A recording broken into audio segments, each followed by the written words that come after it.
Welcome to the Myth, Legend and Lore podcast.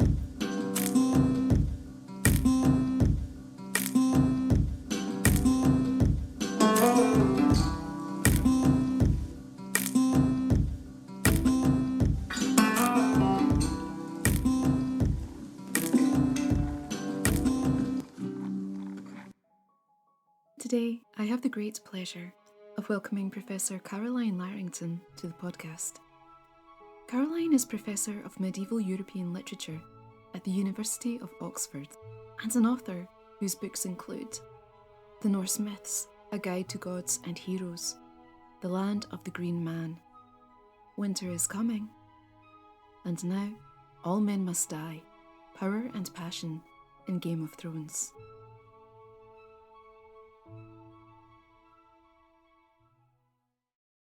Carolyne, welcome to the podcast. Hello, Siobhan. It's great to be here. I'm really delighted to have you here today. Can you tell us a little about your interest in Game of Thrones and what led you to write two fantastic books revealing firstly the historical inspiration and now an exploration of a show that's been really quite remarkable? Really, it all first started back in about 2011 when the show first began to be broadcast. And there's a lot of talk about it. And I thought, this sounds like something I should know about because it sounds quite interesting. But then I forgot about it. And then I finally tuned in around about episode 5 and Jaime and Cersei were having a very intense conversation. And I thought, who are these people? And I've just missed too much. So I shelved it for that year. But then I realized that quite a lot of Series 2 is going to be filmed in Iceland. And I thought, filmed in Iceland, I should take a professional interest in this.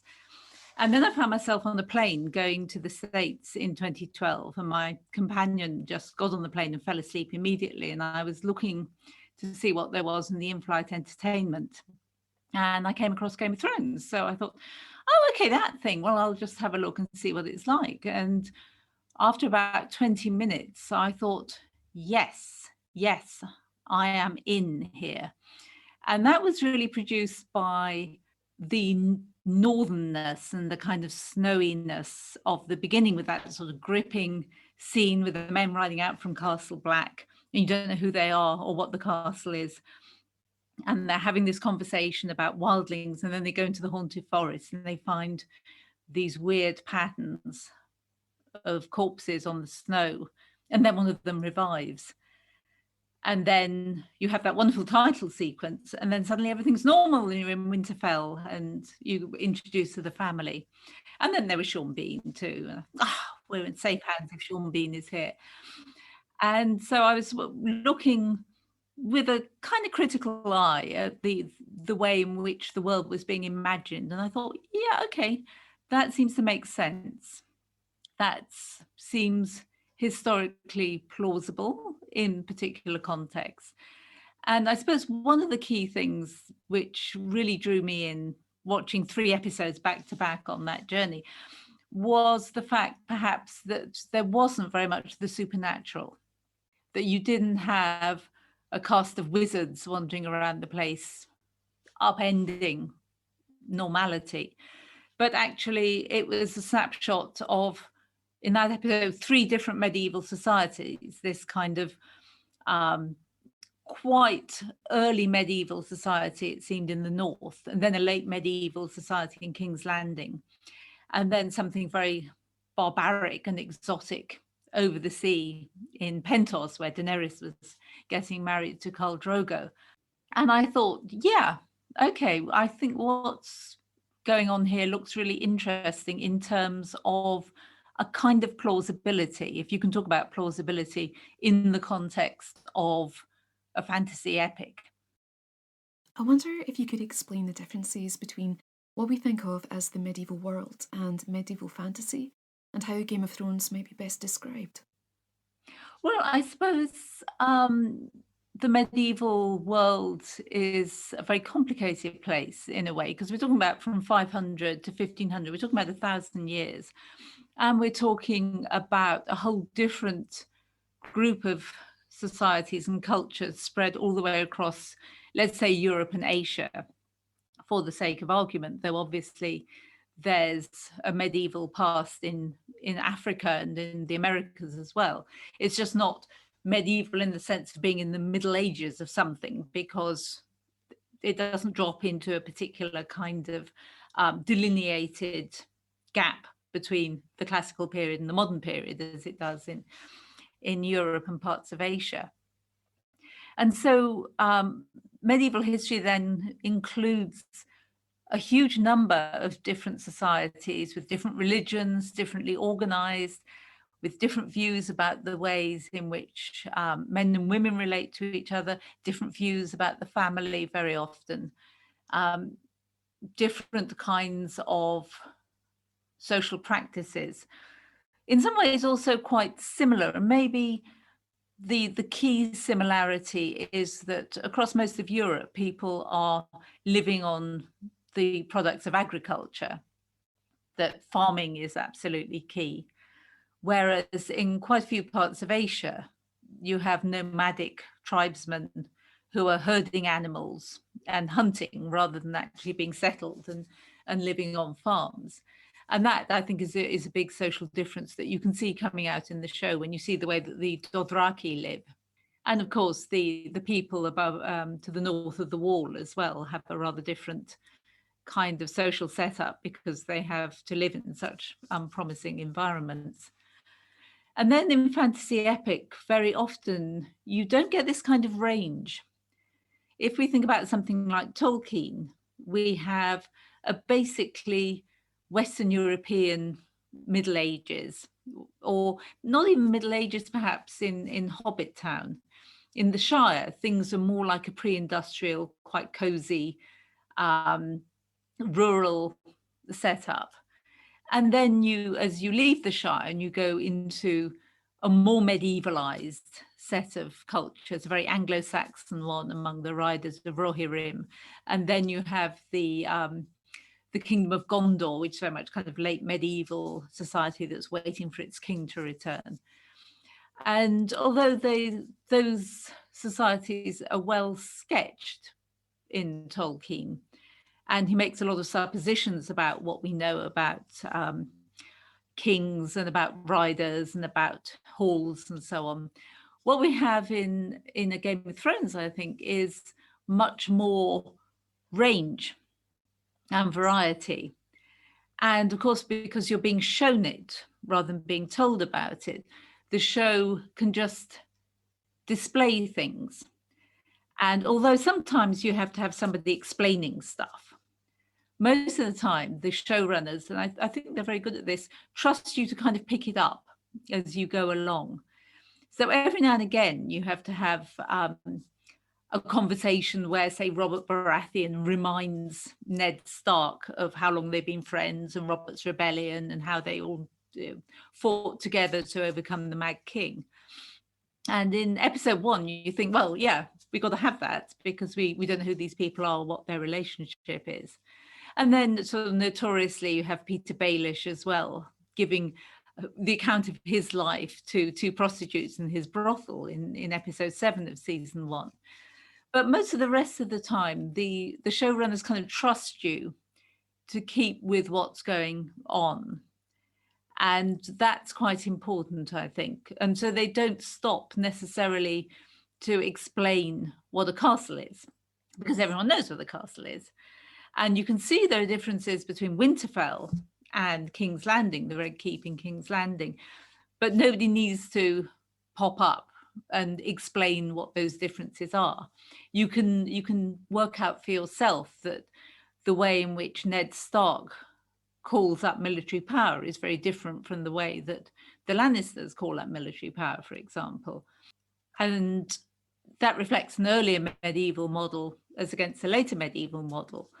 But perhaps the viewers don't care about that so much, but rather they can see that it depends on different kinds of power. And that becomes very clear if we think of all the scenes we have with all the bannermen of the Starks all assembling in the Great Hall in Winterfell and kind of arguing about stuff. And as it might be, Robb or Jon Snow is going, yeah, guys, we have a problem. You know, we need to assemble some men and we need to march against the Boltons or against Stannis or whoever it is. We've got to sort this out. Whereas down in the south, because the Lannisters have an army that's on standby and which is getting paid with Lannister gold, they can just go, right, we need to put 20,000 men in the field, go over there, and Jaime or whoever can lead them off and get things done. So it's those kinds of differences which the show exploits in some ways from thinking about medieval history, but it doesn't turn it into a history lesson.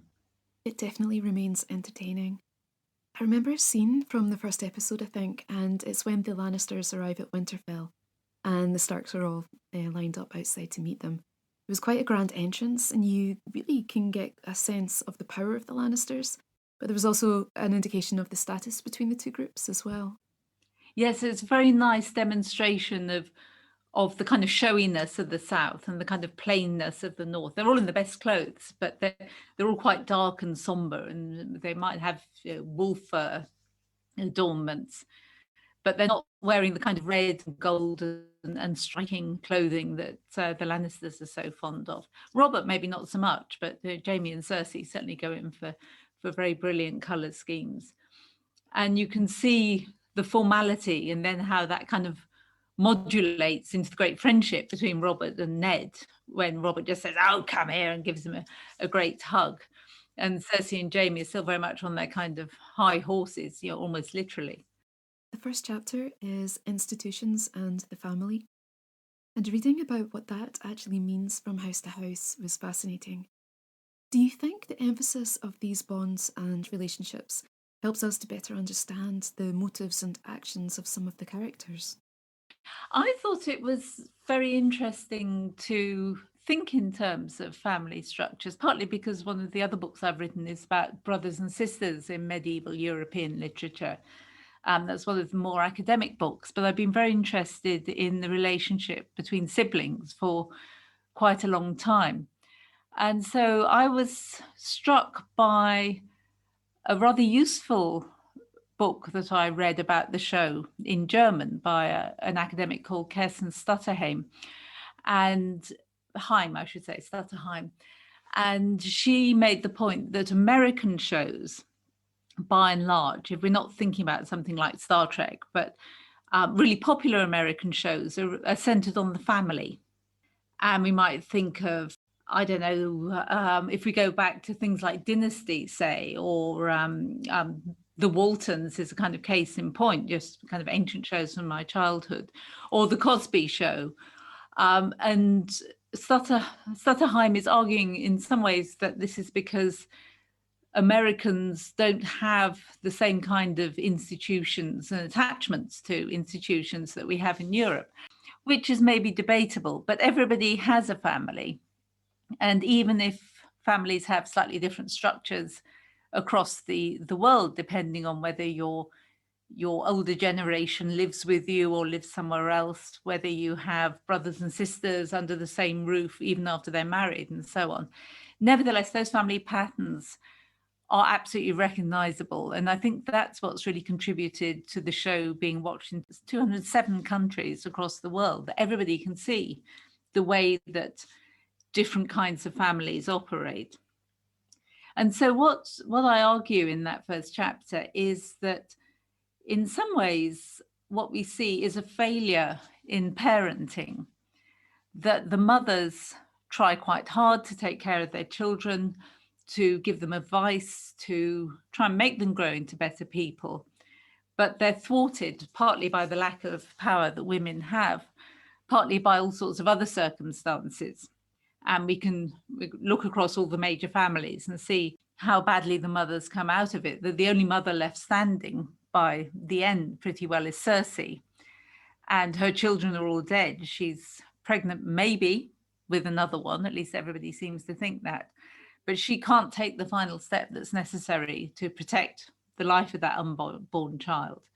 And then the fathers, in some ways, are even worse, because we have fathers like Balon Greyjoy, we have Tywin, who bully their children, who make them absolutely miserable. And in the case of Tywin, of course, it's not just Tyrion whom he persecutes, but he he has a grudging respect for Jamie, but he doesn't really think all that much of him. I think because he resents the fact that he is sworn to celibacy as the leader of the Goldcloaks, and therefore he's not going to produce an heir for Casterly Rock.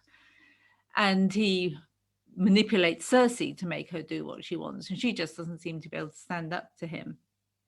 And then we have Roose Bolton as well. So we have a whole series of fathers, and there's a wonderful moment where when Tyrion first meets Daenerys, he says, well, here we sit, two terrible children of two terrible fathers. And you think, well, Tywin is pretty grim. He's not the Mad King. He's not that bad. But nevertheless, the ways in which these fathers treat their children kind of ripples through the generations, and you can see what damage it does. At the same time as we have some very positive models of parenting when it comes to looking after other people's children. So Ned Stark, who is the best father in the show by miles and is kind to everybody, including Theon, his hostage and ward, but also to his bastard nephew, as it's going to turn out, Jon Snow, who really, really looks up to Ned. Ned doesn't last long enough to change those people's lives forever, but he remains as a kind of model of memory. And when Theon and Jon are reconciled at Dragonstone, Theon acknowledges how much Ned did for him and how he always kind of wanted to be a Stark. And we also see other fathers, and I think here of Sam taking on Gilly's baby and then fathering a child of his own that we haven't seen yet. And Davos's relationship with little Shireen as well, that men do seem to be able to be kind and tender to people who aren't their kids, who they don't have that sort of investment in. And so the show's got these really interesting questions about parenting. And where most medieval romances, and which is something we can compare the show to, and epic in some ways is always about leaving your home, going off, going to the new place, seeking adventure, growing up, becoming the adult that you're meant to become. Game of Thrones is no different in that respect, but the ending, because it's so much what's left standing after the huge catastrophes, is somehow not one which gives as much hope or promise of a better future as you expect, I think, in fantasy epics. Nothing really has been restored. Nothing has been built, really, that seems very lasting. And you end in the whole council chamber with sort of business as usual. In Chapter 2, you discuss the Bildungsroman. Could you explain a little bit more about this and why it plays such a fundamental role in the show? Yeah, the Bildungsroman is a kind of German term for a particular kind of novel, which really develops, I suppose, in the 18th century. It has quite a close relationship to the medieval romance because it tells the story of the young person, usually the young man, of course, who becomes kind of aware of himself and his surroundings and his education and what kind of person he's expected to be as he grows into adolescence. And then he decides to become something maybe which is a bit different from what was expected of him. And the Bildungsroman is very interested in seeing how things that happen to young people shapes them and turns them into the kind of person that they are, and charts that. And it can end again with marriage, or it can end with a kind of settling down somewhere, let's say, because it's not an autobiography. It doesn't necessarily go to the point where the hero is on his deathbed looking back at his long and happy life that he forged for himself. But it's a kind of writing that's really interested in the formation of young people.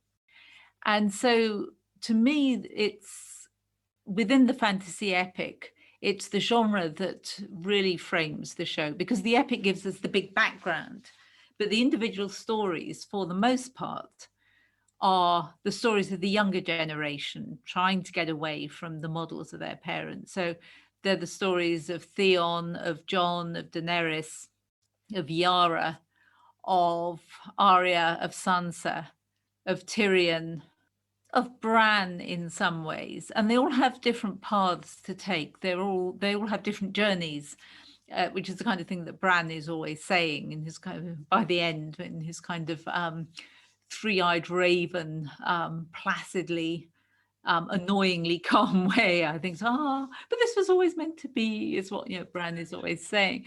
And so each of them has to start where they begin and get to a particular place, and they have to change as they go along and find out the limits of what they expected their lives were going to be like, and the limits of what it's possible to do to change those lives.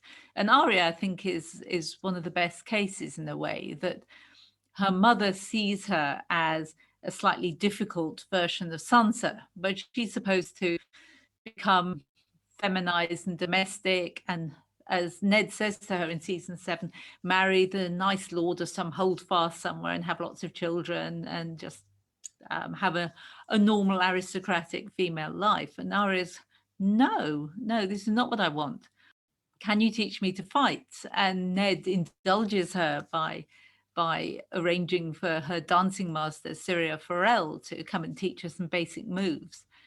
And that sets Arya on a path that takes her by a very sort of long and wandering way to that encounter with Jaqen H'ghar.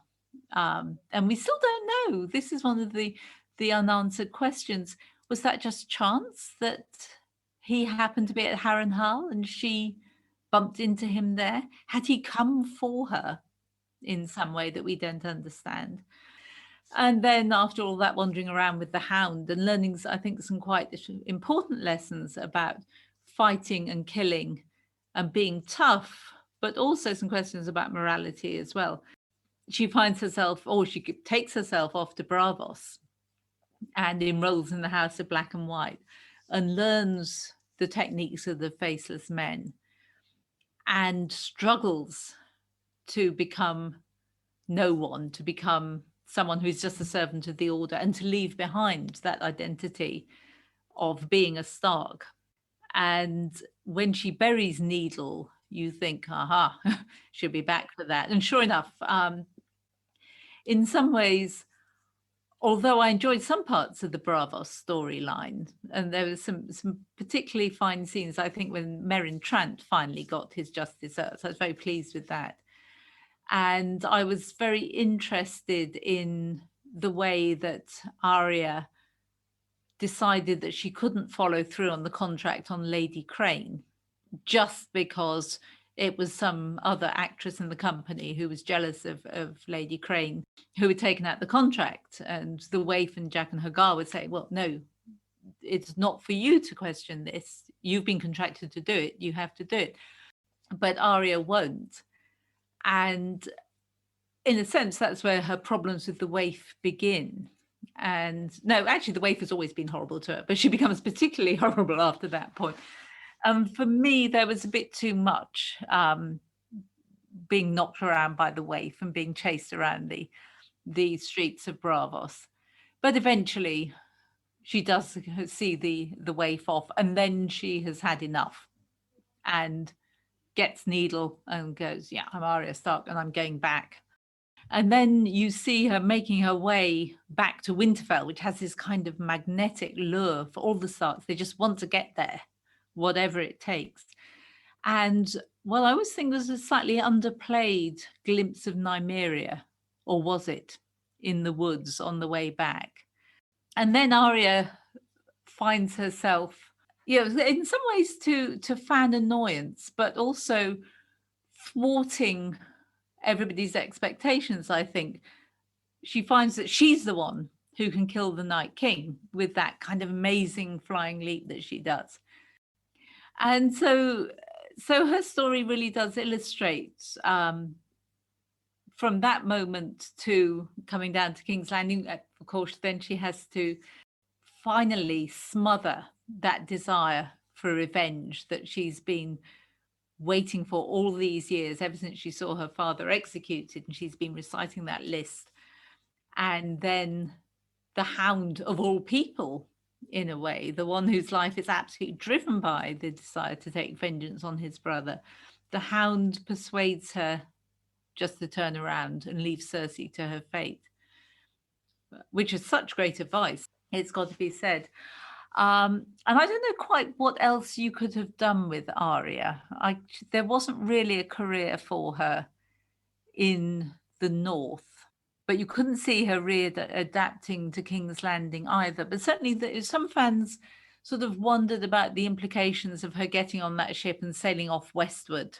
And I thought, well, maybe the further adventures of Arya is kind of obvious sequel, but that doesn't seem to be the chat at any rate. I agree. I think it's such a shame that we don't have a continuation of Arya's story, and she was such a brilliant character. In some ways, I felt that she never really settled back into life at Winterfell after her return, and I often felt quite on edge because at times I felt like her future was quite uncertain. Yeah, she'd seen too much. And I think Gendry's very sweet offer to marry her and make her Lady of Dragonstone, that maybe that could have worked. Except she'd get really bored in Dragonstone, which is not the most exciting place to be, I think. And then she'd be off, and poor Gendry would be sitting there completely heartbroken. So you could certainly see how Arya became uncontainable within the world that was beginning to emerge, that she needed to go off to other places. But yes, I think she did have a further story that we would like to have heard more about. Whereas somehow I feel with Jon, he's just going to trudge around with Tormund in the snow and look miserable for the rest of his life. But my one hope has been that Ygritte somehow has a sister up there in the north with the same red hair, possibly played by the same actress, who knows, since they are married, and that he'll find true love beyond the wall once again.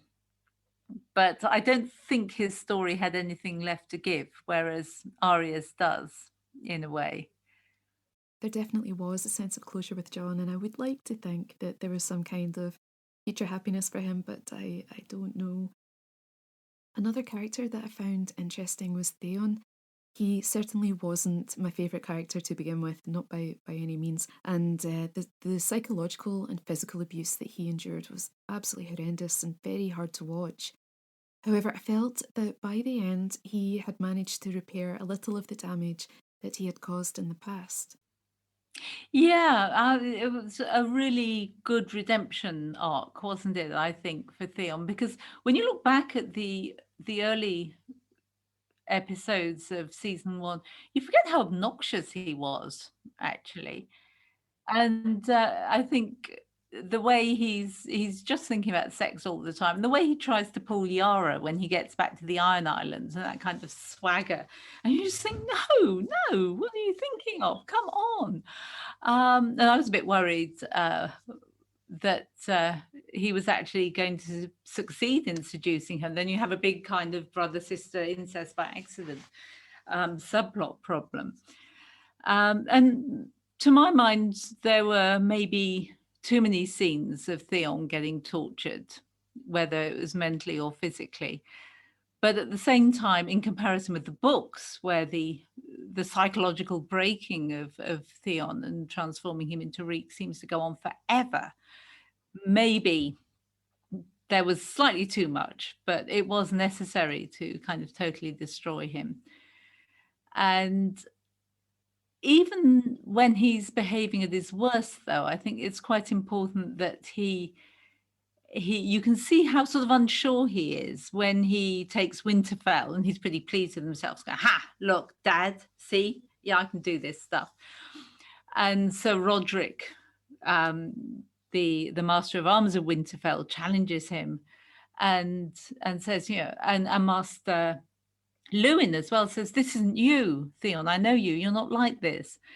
And you can see poor Theon kind of struggling with that. And it's that makes him not pursue Osha and Rickon and Bran when they escape, and to produce the Miller's boys, the Miller's children instead, which, it's terrible that they get killed in a sense. these poor children die in order to save the noble boys, but it's quite a well-worn trope in this kind of storytelling. And you can see Theon getting more and more degraded, but then once he's back together with Sansa, her strength gives him more strength. And there's when they make that wonderful leap from the top of the wall at the end of, what is it, season 5, I think. And you think, yes, at last Theon's coming back to himself. And thereafter, it's quite a struggle still for Theon, I think, who's was so bound up in his own masculinity, to come to terms with the fact that he's no longer a man in that sense. And it's interesting too, I think, that the kind of healing really gets properly underway when he's back at Dragonstone and Jon acknowledges him as a Stark once again. And then almost before you know it, he's taking control. He's got his manliness back, and he's fighting with Harag down on the beach and saying, okay, no, we're not going to off to do some reaving, roving, raiding and raping in the kind of typical Ironborn way. No, we're going to go and rescue my sister, and I don't care who doesn't like it, because I'm in charge. And that's the old Theon, but actually a much better version of the old Theon coming back again. And although you kind of feel when he dies in the Godswood at Winterfell, it's very much the case of the situation calls for pointless sacrifice. Oh, look, here's Theon making a pointless sacrifice. Nevertheless, like all of the events towards the end of that battle, it's just buying enough time to get Arya into position. And Bran does acknowledge that. And one of the things that I think I found most moving about Theon's story was the very end, the great scenes of the funeral pyres outside Winterfell. And with Sansa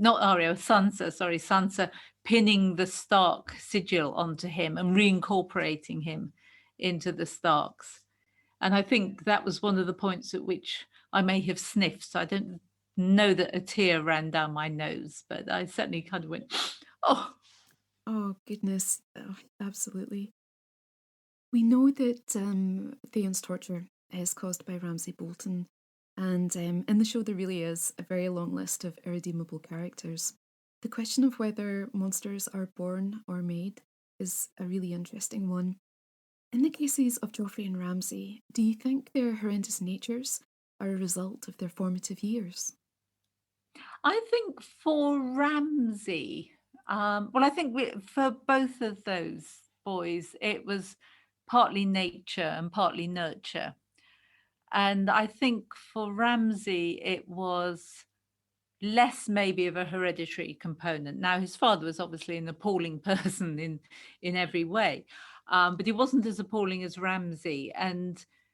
But the way in which you could see how Ramsay's family dynamics had completely destroyed his chances, that his mother had turned up at the house having been raped by Roose in the past with this baby, and Roose's first instinct was to chuck them both in the river, but I think he keeps the mother around and keeps Ramsay around as a kind of useful tool, but sort of molds him into a boy who is not at all loved, but indulges him at the same time, because having no other son. And in the books, at least, there's a strong implication that Roose does have legitimate children, but Ramsay murders them in different ways. I think that's rather repressed in the show. I can't remember that Roose says anything about other children. And it would be unusual, I think, if you suspected that your sadistic bastard was killing your children at a regular rate, to keep him around in quite that way. And so you can see how the hideous family dynamics have shaped Ramsay in part into what he is. And the fact that the way he behaves is quite useful to Roose. And so he becomes a kind of tool for him. But at the same time, Joffrey has got this incestuous heredity that both Tyrion and Varys at different times say, what do they say whenever a Targaryen is born? The gods toss a coin to see if they're going to be completely mad or not. And Joffrey represents in a way a kind of different case from Ramsay, in that he's spoilt and indulged by his mother. His supposed father, Robert, takes no notice of the children at all, as far as I can tell. He's busy off hunting and whoring and not running the kingdom. And so Joffrey is left very much to Cersei's difficult brand of mothering.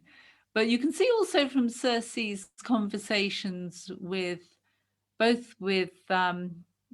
Cat, and I think later on with Marjorie, and with Sansa, that's right, that she really loves Joffrey enormously because he's the firstborn child to survive. And that where she's left without any other kind of emotional support, because Robert is still obsessed with Lyanna, her father bullies her, her brother is in this incestuous relationship with her, but also busy covering it up and being the leader of the Gold Cloaks and so on. It's not surprising that Cersei just invests so much in Joffrey, and that Joffrey should become strange and difficult and willful because of it. And you can see how Cersei has kind of trained him into thinking he can do whatever he likes, and particularly when she says things like, when you're king, the truth will be what you decide it is. And then when he's king and he just suddenly whimsically says, oh yeah, execute Ned Stark, after all this careful negotiation about Ned is going to take the black and go to the wall, and he just goes, kill him. And even Cersei's kind of going, what? Because she's got enough sense to know this is politically disastrous. When Joffrey turns out to have kind of weird sexual sadistic proclivities with the crossbow and Paul Ross getting shot, again, for me, that seemed to be taking things perhaps a little bit too far in the cartoonish sort of direction. I don't think Ross deserved to die like that. And I think there's something very, very disturbingly voyeuristic about the way that whole scene was staged. And very much from the male viewer's point of view. And I did maybe feel a little bit sorry when Joffrey was on the ground at the purple wedding frothing at the mouth. But I was also at that point so identifying with Marjorie that I was thinking, phew, at least you don't have to marry him or stay married to him. And so I think in a way, what the show did there was to juxtapose the overindulged boy with the completely unloved boy and see how both of them could turn into monsters. But there was something already in their genes, if you like. So there wasn't the fear that every overindulged child will turn into a monster. And of course, Miss Seller, as Cersei says, was a lovely girl. And she says when Miss Seller comes back dead from Dawn, she was so much not like me. She was so good and so kind. And what we see of Miss Seller, which I think is nothing like enough, does lead us to think that's the case. And the same is true with Tommen and his cat. And he was a sweet child as well. And perhaps because he was always playing second fiddle to Joffrey, that's why he became so susceptible to the High Sparrow using him maybe, or at least converting him in ways that you can never quite tell. And I think that's one of the great things about Jonathan Pryce's performance as the High Sparrow. I was wondering if any of the female characters embody traits, or are they perhaps modelled on female archetypes found in mythology or literature? Brienne, certainly, I think, is one of those figures, that she's the kind of a different version of Arya, of the girl who wants to be a fighter, the girl who wants to reject gender categories. And for Arya, I think because she's younger, because she's not the heir to Tarth, because of the kind of picaresque adventure she has once she has no parental control over her. She's ricocheting around with Jakan Hagar and the Hound and so on. Arya manages to forge herself, but Brienne is stuck with being somebody who is tall and ungainly and not particularly beautiful, and she really, really wants to be a knight, but she hasn't lost in some ways that hope of finding somebody to love. And she becomes devoted to Renly, and there's that's obviously not going anywhere. And then that's that wonderful relationship that she has with Jamie. I was in a way slightly sorry that Jamie and she got it together in season 8, because you can never see them staying together. And so it was a quick kind of, well, thanks for that. And he's off down the road to Cersei again. I thought that was disappointing behavior from Jamie there. So I think Brienne does conform to the archetype of the woman warrior that you find across many, many traditions, not simply in Western Europe. And her name itself chimes with Britomart, who is a figure in Spenser's Fairy Queen, who is a virgin knight who goes around conquering men right, left, and center, because she's a great fighter. And because her virginity gives her a particular kind of power as well. And she also figures Queen Elizabeth I as the Virgin Queen. So she comes, charged with all kinds of associations there. So I think there's that archetypal figure, interestingly explored across the two of them. And you can see Sansa as the damsel in distress, the girl who has to grow up quite quickly. And looking back on the show, I'm very interested now in the ways in which Sansa and Cersei get along with each other, that Cersei is kind of pouring all these cynical life lessons into Sansa's ear, and Sansa is just looking kind of wide-eyed and also thinking, got to say the right thing or else I'll probably be executed. And so Sansa learns that being a damsel in distress doesn't mean anyone's necessarily going to rescue you, that you've got to rescue yourself. And if that means playing Baelish along, then that's what you have to do. And when the show was still being broadcast, I kept finding myself at the end of every season saying, well, Sansa's ended up in a stronger place at the end of season 4, and I think the next season's the one where we're really going to see Sansa showing her power, beginning to grow into a real actor in the Game of Thrones. And then, of course, next thing you know, she's married to Ramsay. You think, okay, well, it's not this season then, but next season she's going to grow into her power. And so I think she unpicks that stereotype very nicely, that idea of her own growing agency. And the place that Sansa ends up is particularly satisfying, I think. Do you think there is a moment or an event that marks the beginning of Daenerys' slip into madness? Or was it perhaps a gradual decline that her psyche was being chipped away at over the course of the seasons? That's a really interesting question.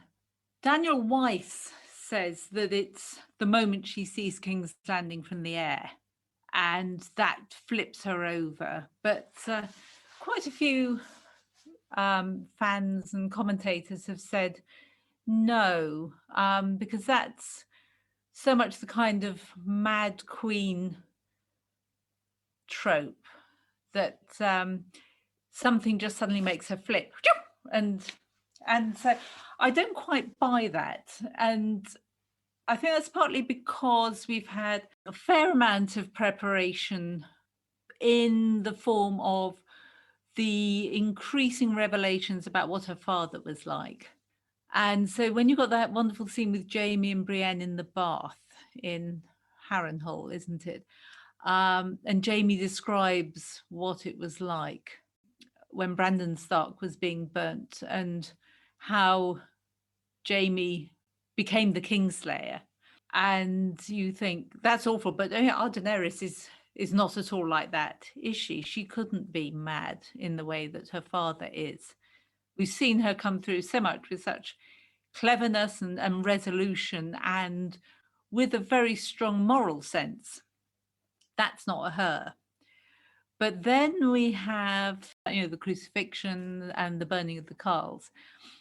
And then we have, I think, Varys talking to Tyrion in Dragonstone in season 7 and saying, I kept saying, oh, maybe it's season 8 already. And he says, well, I've served under these kings and I was just a servant. And when they did things, I said, it's not me doing it, it's them.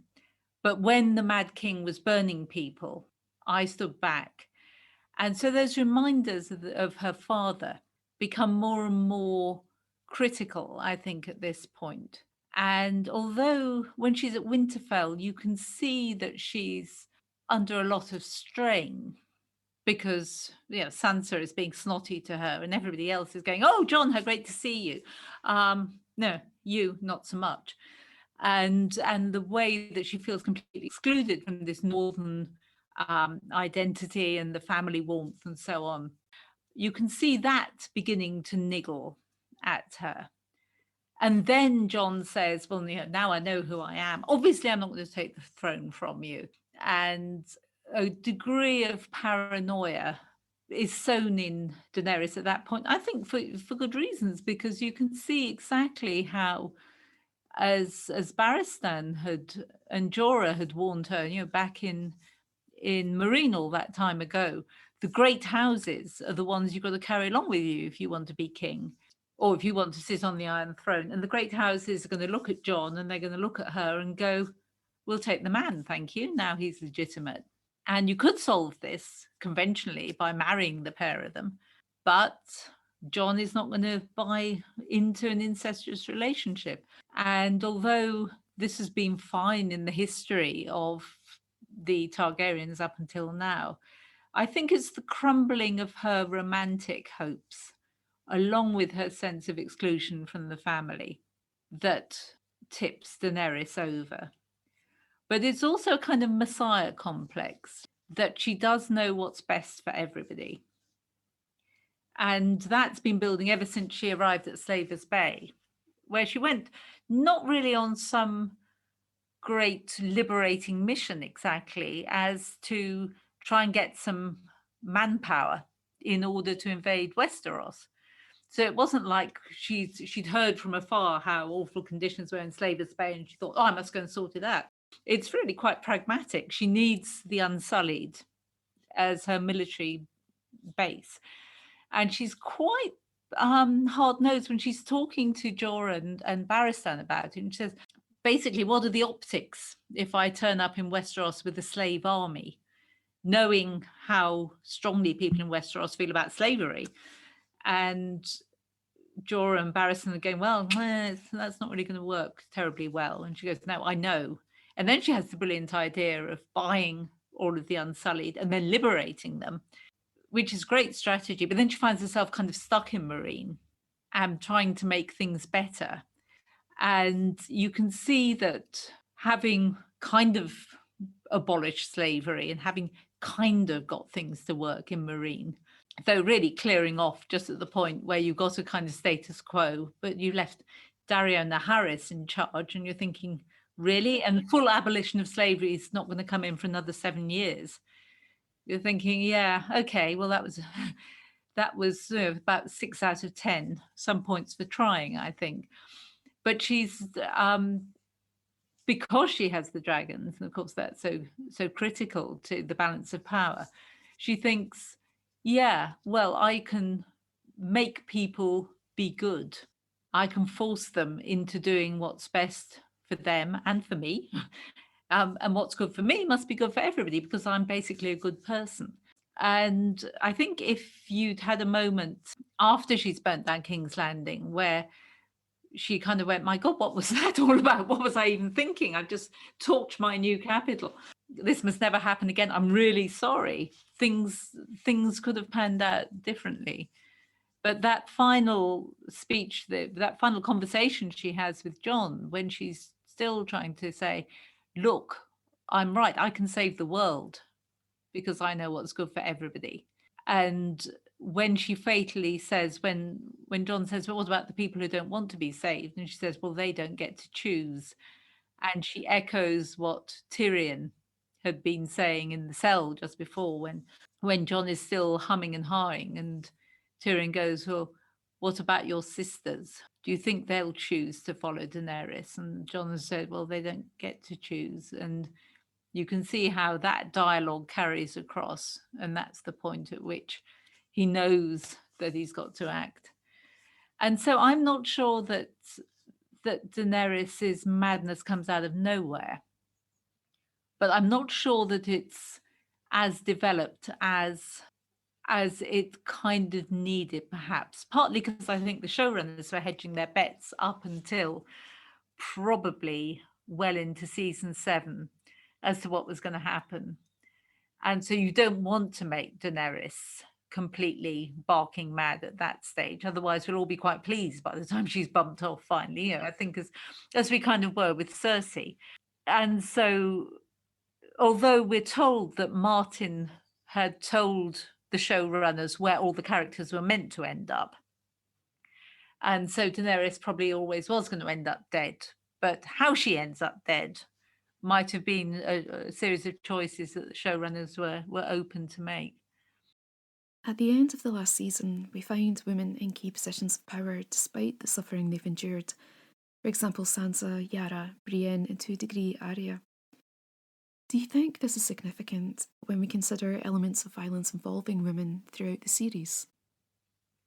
I think it was a very important final look to the show, that the bad women, the really huge, difficult women have gone down in the form of Cersei and Daenerys, and you have more reasonable women left. And in some ways, you can look at it and say, yeah, of course, the women are left to do the cleaning up and the tidying, along with Tyrion, who I think we shouldn't underestimate here. Tyrion's capacity to get things done, even when he's in chains with Grey Worm standing over him going, oh, no, I really think we should execute him. And Tyrion just persuades everybody to go along with his plan with the force of his rhetoric alone, and with some help from some of the others too. I mean, it's clearly in Sansa's interest to think that Bran is going to make a good king.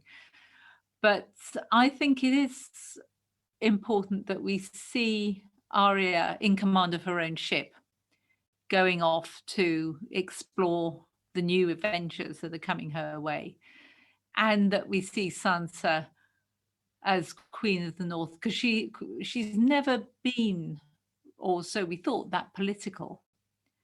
But that's something that she's come to, learning from Baelish, I think, and learning from Tyrion as well in some ways, and learning from Jon's kind of general uselessness at politics. And you can really see when Jon turns up with Daenerys back in and says, well, I've kind of bent the knee to her and we're going to do this thing with her now. And you can see how the people in the North, and Sansa in particular, are going, well, wait a minute, you were king in the North and we sent you to go negotiate with her. And now you're going, oh, no, she's the queen, it's all fine. So you can see how Sansa has really become her father's daughter at that point, that what she cares about, almost to the exclusion of everything else, is the people of the North. And Brienne, I think, is finally in a good place as well. And I thought it was very touching the way she wrote Jaime's final epitaph in the book of the King's Guard. So I think it was important that you have the women doing the really important stuff in a way, and Tyrion, who's running the show. But the rest of the small council, Davos I'm very fond of, but he's not really a mover and a shaker. He'll be fine as master of ships. He knows about ships. That's his job.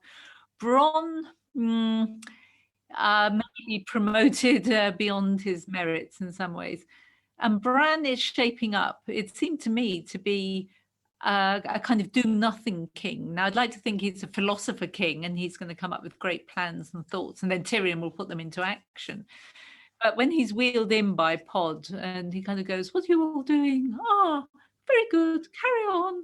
I'll just go away and see if I can figure out where Drogon has gone. Bye." You think, is this really the kingship that the Six Kingdoms needs? And they don't want anything that's more exciting, perhaps. But at the same time, you kind of feel Sansa is sitting in Winterfell going, okay, this is what we need to do. These are the plans. These are the reforms. We need to have these trade links for this kingdom. I'm quite pally with Yara now, I guess, so I can, forge links with the Iron Islands. There's all kinds of stuff she can do. And I guess because King's Landing is in ruins, that they're all kind of dazed still in the small council. But you feel that the women are the ones who can see a way forward. Caroline, I honestly can't thank you enough for today. It's been so lovely and I've really enjoyed our conversation. There's just still so much more to talk about. We might well need another episode. The world of Game of Thrones is incredibly vast and there are many more interesting characters and beings to explore. Well, it's been lovely talking to you, and we could indeed talk so much more about things like we've hardly talked about Dawn, we've barely talked about the White Walkers, the Wildling, all these other interesting figures. But well, when the prequels start coming through, maybe we'll have another book to talk about. Goodness, that would be fantastic. I think the White Walkers, the Wildlings, and the Children of the Forest would make for a really interesting conversation. But until then, where might listeners pick up a copy of All Men Must Die? Well, anywhere they like, from all good bookshops, all online bookshops. It's available, I think, as an ebook as well, or it will be very shortly. So you can get it directly from Bloomsbury, or anywhere else will be able to get a copy of it for you. And of course, if you enjoy reading All Men Must Die and you want to know more about the actual historical building blocks of the world of the show, there's Winter is Coming as well. Absolutely, I highly recommend Winter is Coming. And for one of our listeners, we have a copy of All Men Must Die. To be in with the chance of winning, all you have to do is enter your name via email to mlegendslore@gmail.com and we will draw the lucky winner's name from a hat. Once again, Caroline, thank you so much for today. It's been wonderful. Okay, thank you.